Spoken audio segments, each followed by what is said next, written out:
À l'origine, l'homme était doué de facultés nobles et d'un esprit bien équilibré, physiquement parfait et moralement en harmonie avec Dieu.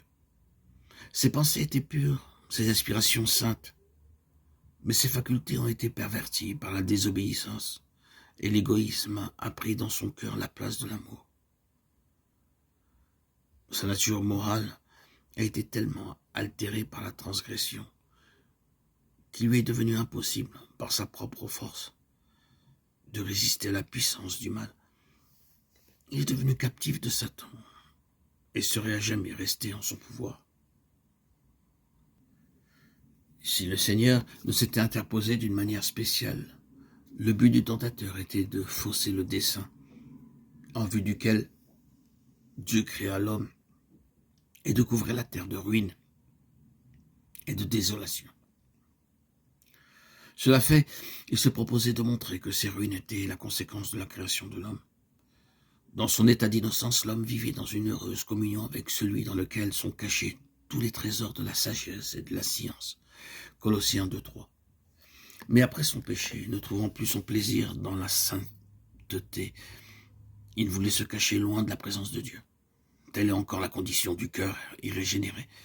Il ne bat pas à l'unisson avec le cœur de Dieu et il ne trouve par conséquent aucune jouissance dans sa communion. Le pécheur ne connaîtrait pas le bonheur en la présence de Dieu. La société des êtres saints lui serait intolérable. S'il lui était permis de franchir le seuil du ciel, il y serait malheureux. L'esprit de complet désintéressement qui règne en ce lieu où tous les êtres sont en harmonie avec l'amour infini ne ferait vibrer dans son cœur aucune corde sensible. Ses pensées, ses intérêts, ses mobiles seraient en opposition avec ceux de tous ses habitants.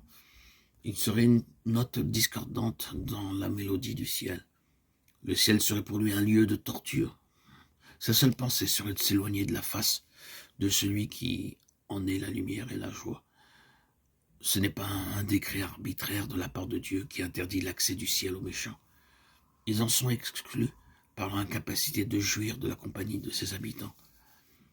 La gloire de Dieu serait pour eux un feu dévorant. Ils accueilleraient avec joie la destruction pour échapper à la présence de celui qui est mort pour les racheter.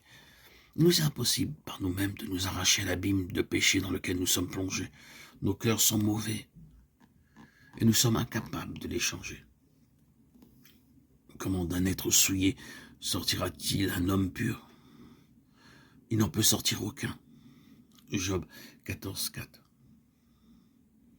L'affection de la chair est inimitié contre Dieu, parce qu'elle ne se soumet pas à la loi de Dieu, et qu'elle ne le peut même pas. Romains 8:7. L'éducation, la culture intellectuelle, l'exercice de la volonté. Les efforts humains peuvent produire une certaine correction extérieure de la conduite, mais ils ne sauraient changer le cœur, ni purifier les sources de la vie. Pour amener l'homme de l'état de péché à celui de sainteté, il faut une puissance qui agisse du dedans, une vie nouvelle qui vienne d'en haut. Cette puissance, c'est Jésus. Sa grâce seule peut vivifier les facultés inertes de l'âme humaine et les attirer vers Dieu et la sainteté.